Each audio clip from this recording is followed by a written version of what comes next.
Hi, welcome back to my video blog, Inform.The.Swarm. Today I'm going to be talking about silver stacking, why I've changed my thought process on what I buy now when I'm buying silver. Initially, when I started buying the silver, I kind of went for what I could find closest to the spot price, as cheap as possible, so I could buy as much of it up as I could in one fell swoop.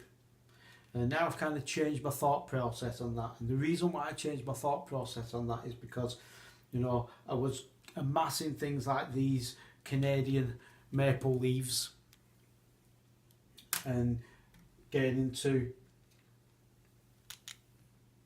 the American eagles, simply because the Canadian maple leaves and the American silver eagle was kind of at the lowest end of the price spectrum, as opposed to picking up some of these Australian, you know, koalas and things like that. I decided that I would go for your box standard, you know, Britannias, maple leaves and the eagles. Like I say, simply primarily because I could pick up more for less. Now, since then, it all started pretty much when I bought the Britannia 2011 Britannia. And what happened is, I wish I'd have bought more of these. What happened is that I've seen a couple of these Britannias on the guy who I picked my silver up from, where I buy off his website. And another thing that I will be talking about is, make sure you check your silver, make sure you know who you're getting it off is a reputable person. I've got a little story to tell about that, but I'll tell that in the next video blog. But yeah, test your silver. Anyway, so it all started out pretty much when I picked up these Britannias 2011. Like I say, I got about 8 or 9 of these, and I wish I'd have bought the lot that he had, because since getting them, I paid around about £17 per ounce. Now, bearing in mind, silver prices have dropped as of today. I think they're around about the £11 mark. But you're always going to pay more for a coin because of its numismatic value. And that's the thing that's made me start thinking about why I'm going to start diversifying the collection of the silver that I buy. So now I've started to pick up things like these pandas,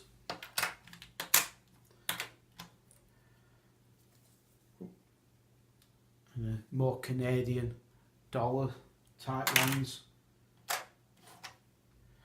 and basically diversifying the different styles, different coins that are out there.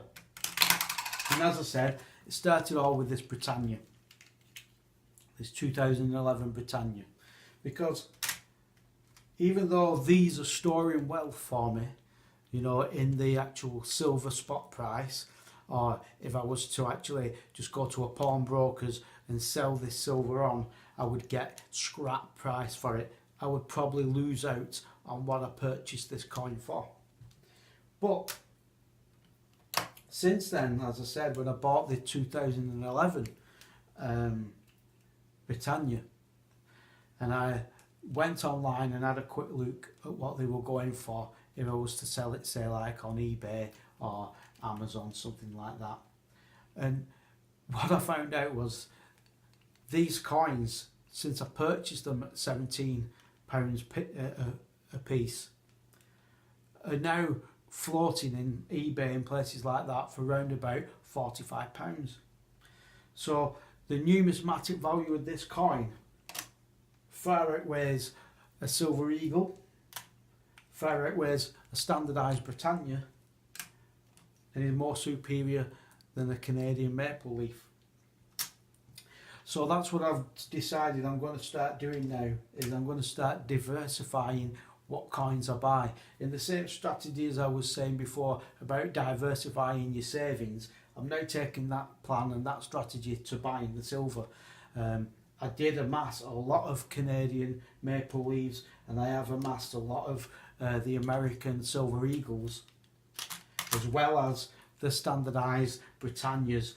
I think the 2000, was it the 2016 shed loads. But when it comes down to it, by picking up things like the 2011, it's made me realise that, you know, the numismatic value of these is also something to look to, because if I can get a slight investment improvement on a coin, then why not? You know what I mean? I'm storing and locking it away in silver anyway. I'm not after selling the stuff, really. I'm after keeping hold of it. But at the end of the day, if I actually can get a small flip off it, then I may try doing some of that. I may buy these more diverse coins, the more sought after numismatics, and then, you know, if they do rise to a price where I think I'll get rid of a few of those, I can chuck a few of these on eBay, or I can sell a few of these, you know, locally, and then pick up a lot more Britannias. So therefore, bumping up my investment of silver just by the sake of diversifying what coins I buy. So that's what we're going to do now. So we're going to unbox this lot that I got the other day and see what we've got.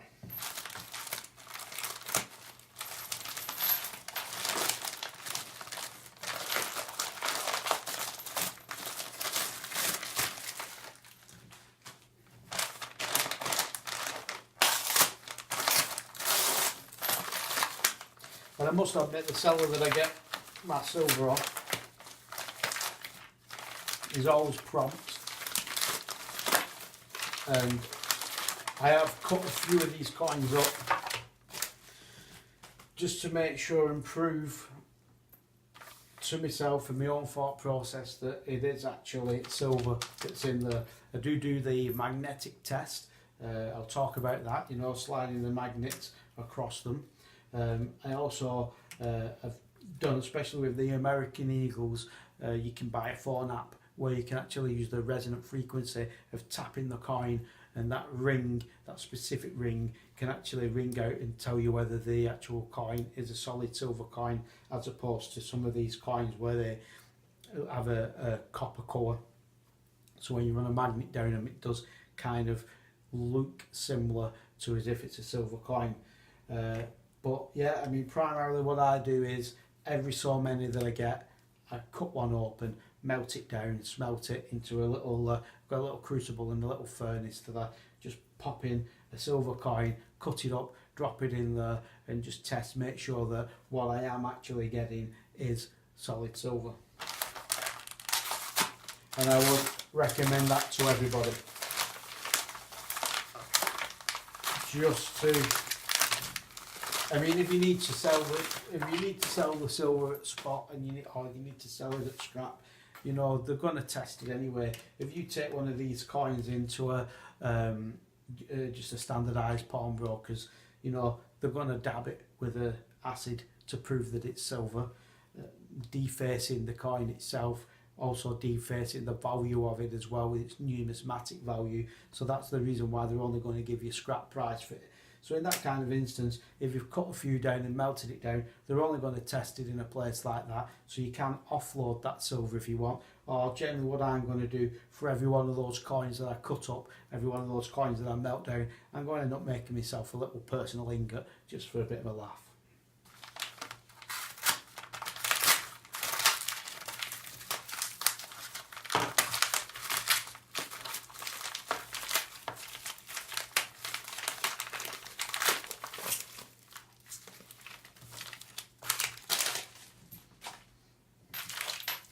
So let's have a look what we've got. Excited!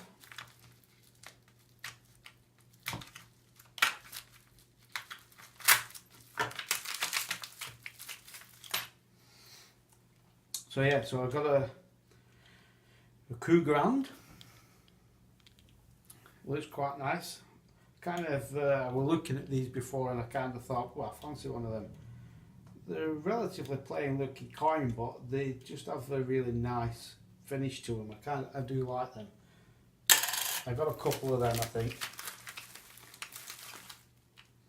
Yeah, and I got myself another, got a kookaburra, a different one. Again, you know, the designs on these Australian coins are really nice, and that's something that I've realised, that when you pick up these coins now, rather than just getting the box standard bulk buy and, you know, as much silver as you can eat, so to speak, it's as well for get a couple of these in. You might pay a little bit more, but that numismatic value, as it grows, you're going to get more back on this coin than you are if you've got a shed load of these standard Britannias, a shed load of these Canadian maple leaves, and a shed load of these, you know, silver eagles.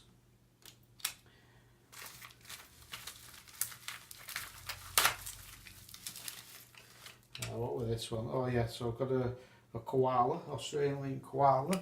So yeah, that's quite a cool one. I think I've got a different version of that as well. And I kind of like this one as well. This one's the, where's this one from now? What does it say? That's a turtle anyway. The 2018 $2. I'll find out where, what continent that's off. Then again, some more Cougarans. So yeah, another Cougaran. So yeah, so that's the thought process on that. Is instead of just going for all these silver eagles and the Canadian maple leaves, like I say, my initial thought process was I needed to gobble up as much silver as possible. So I was just kind of like diving in and just maple leaf after maple leaf, just literally ordering loads of these and loads of the silver eagles. I do actually, I still like the silver eagle, to be honest with you. I like its lush, crisp look. I really do. But even though it's so nice looking, and it just has a simplistic beauty to me, the actual the coin itself really is nice. And yet, like I say, the 2011 poof, Britannia is what did it for me. As soon as I saw that I'd purchased those at £17, and when I looked at them online and they were knocking them back out on eBay and on some of the other auction sites for like £43 per coin, kind of thought, well, you know, this numismatic value has got something to it, and if I'm going to stack silver anyway, I might as well diversify these coins. Like I say, I like the Cougaran as well. It's got that similar kind of appeal to the American Eagle in the sense that it's just a clean image, a really nice clean image, and that's what I like. I do like that in a coin. I think they're very pretty as well. So that's that. So anyway, thanks for watching. Just unboxed a little bit more silver to add, and like I say, that's the strategy that I'm going for now, is to get in a bit of a diverse numismatic value into the actual silver stack, as opposed to just quantity all the time, just chucking more and more coins in there. If I'm going to be buying them and I'm going to be storing that wealth and I'm going to be saving it away, it's not something that I'm going to be selling anytime soon. You know, it is there to be locked away, locking my savings away, as well as diversifying to a little bit of silver, keeping some cash, you know, keeping that digital currency as well, and also looking forward into the future to crypto, and hoping that BitTube in itself is going to be a great thing and spread the wealth. Catch you all later. Bye now.